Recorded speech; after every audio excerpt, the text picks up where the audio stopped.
formation de compositeur typographe, parce que j'étais bon en orthographe. Et donc j'ai suivi les cours du livre, j'ai passé mon CAP à 20 ans, 5 ans d'apprentissage, et puis voilà, j'ai appris le métier, et normalement on devait avoir une année de perfectionnement, mais pour mon compte personnel, moi je l'ai fait à la caserne. Parce que le service militaire, c'était à 19 ans qu'on partait. Hein. Combien de temps? Comment?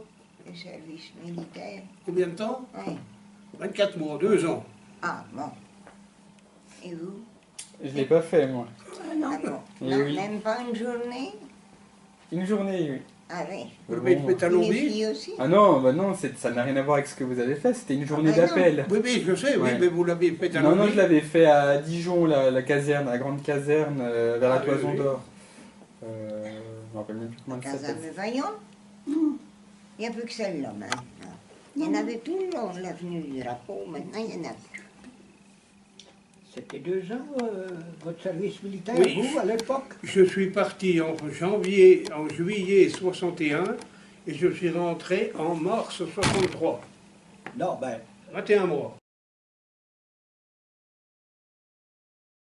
Voilà, à la caserne. Et puis monsieur. Et quand on est arrivé, Ça je me fait rappelle, que le colonel nous a dit: les noms. messieurs, vous êtes tout beaux dans votre nouvelle uniforme. Vous êtes ici pour 4 mois, on va faire de vous des hommes, et vous serez dirigés sur les jupons en Afrique, sur les opérations militaires en Afrique du Nord, et ça va vous faire du bien de quitter les jupons de votre mère. Bon, hop, terminé. Non, mon fils, il...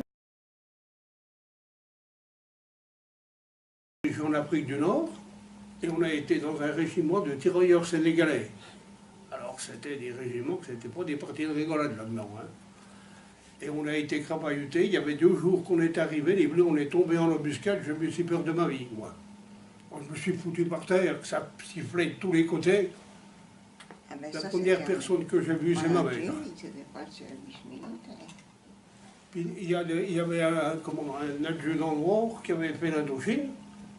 Il nous demande après, il nous dit: alors les gars, conclusion, là, ça surprend, hein, ça fait, quand on entend les balles siffler, ne vous inquiétez pas, tant qu'elles sifflent, c'est que vous ne l'avez pas dans le cornet.